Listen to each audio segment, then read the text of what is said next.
Starmer's repeated retreats on welfare, winter fuel payments, and more have raised concerns about party discipline and coherence, and also his leadership. Now, could we have a leadership competition at some point soon? Could we see a change in leadership? I mentioned Wes Streeting earlier. He sounded like a person talking as if he was going to be running for leader at the weekend when he was being interviewed by the BBC and also on Sky News.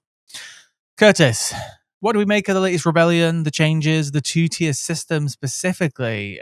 It seems just very messy. Yeah, Lewis, there's more bad news for Keir Starmer. He can't seem to get anything right. He has the political nous of a gnat. He's really not good at this. I picked up on what you said about him being competent. He's very incompetent. He can't keep it together. One of the things he said recently was that I'm going to stand up to this rebellion. I'm in touch with the people. I'm not worried at all. Days later, they've already made a massive capitulation. Now, of course, it's better than before, but it's still a terrible bill. You notice it was two-tier. If people claim benefits currently, they can have the old payment package, which is still going to be subject to cuts in the future. If you are someone who claims after a certain date, you're going to get a lower amount of benefits. That's a literal... If you want to talk about two-tier, that's an actual two-tier system, where basically those who are most likely going to be younger, who have disabilities and need help from the government are going to get less payments. Not because they need less of money. Of course not. People's material conditions don't suddenly change, do they? It's simply because of an arbitrary date. I've heard reports that it wasn't 250,000, but maybe 800,000 people could have been affected by this initial welfare reform. But even still, 150,000 people being affected, it's gross and it's disgusting, right? Once upon a time, we were we'd moved on from this politics. 2015 to 2019, it wasn't just the Labour Party; it was the Conservatives too. Austerity wasn't, cool. We were talking about investment. I mean, even Boris Johnson was talking about uplifting social security. The political Overton window has shifted so much to the right in such a short time, and that has been facilitated exactly by Keir Starmer. Rachel Reeves and Liz Kendall specifically, I mean, this is their kind of politics. This is not based on the last 14 years of economic downturn or the policies from the Conservative.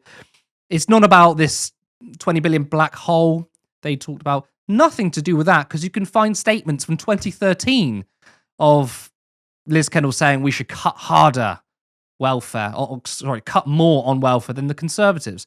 This is a principle they have.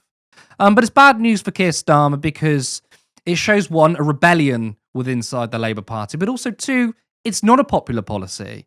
I think, yes, there's a lot of right-wing opinions out there. The media probably want to say that the country's turned right-wing, or that they've been saying that for decades. They love saying that.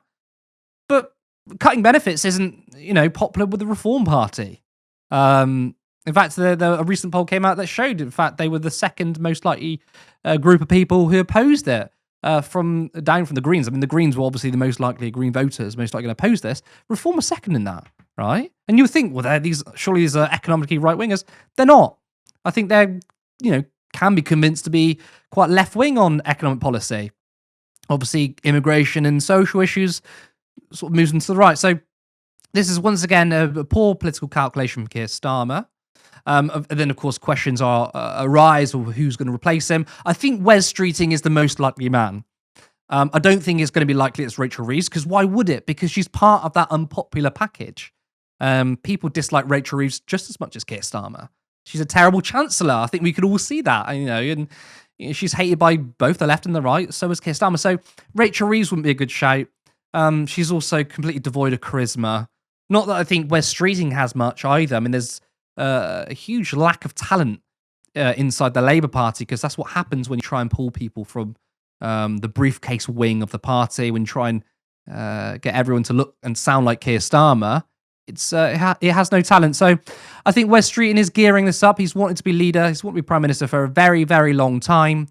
He probably thought about it after Jeremy Corbyn, but I think because Morgan McSweeney chose Keir Starmer, That's what happened. And the reason why Morgan McSweeney chose Keir Starmer is because Wes Streeting was too ideological. Now, it doesn't mean that Morgan McSweeney disagreed with Wes Streeting's policies. Morgan McSweeney is very, very right-wing, but he needed a puppet. He needed someone he could mould in his own image, and that was exactly Keir Starmer. Keir Starmer is a political chameleon.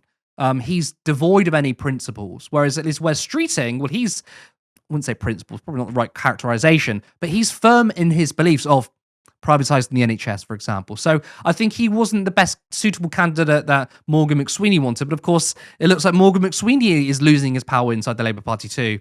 So I think, I don't know, I don't anticipate a leadership election anytime soon.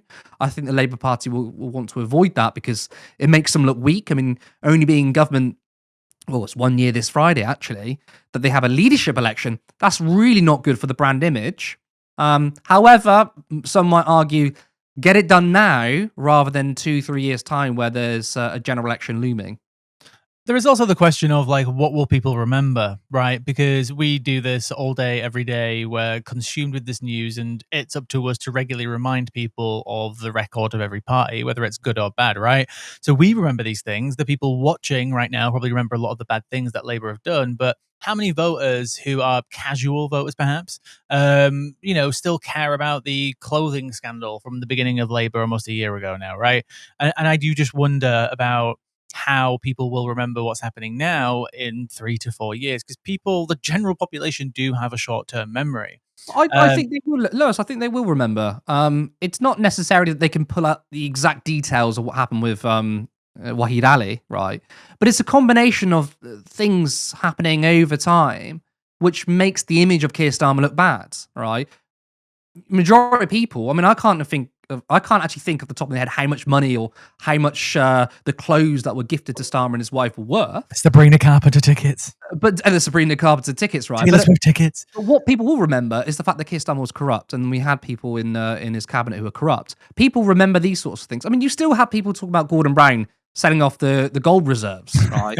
People still remember that Liam Byrne joke that said, "There's no money left." There's no money left. Of course, that wasn't true. It was a joke, but people still remember that. So I think people do have a short-term memory on a lot of things, but I think things that do stick, and what will stick isn't the details, isn't the specifics, but you're not going to have the populace in 3 years' time forget how bad Keir Starmer is. So it's an amalgamation of things, all the U-turns, all the policies that are so unpopular. Yes, the corruption. Yes, the tickets and the clothing.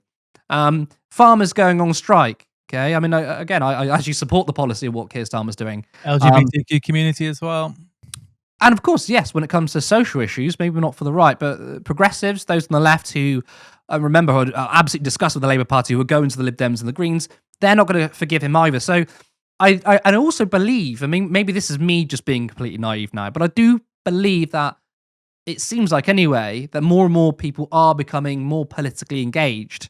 May not always be in the right way, but I do think that people are becoming more and more politically engaged because we're becoming a more polarized world, more polarized country. And I think that the low turnout at the general election wasn't because people weren't engaged in politics, because just a few years earlier, we had 2017 general election, high turnout. We had Brexit, the EU referendum, the highest political turnout of any vote ever. It was just that the last election, no party inspired anyone. I think people are politically engaged a bit more than before. So I disagree that people have short memories now, and I think people are going to remember in 3 or 4 years' time how bad, how unliked Keir Starmer is. Support independent media. Support social justice that's there on social media. Thank you. Turn left.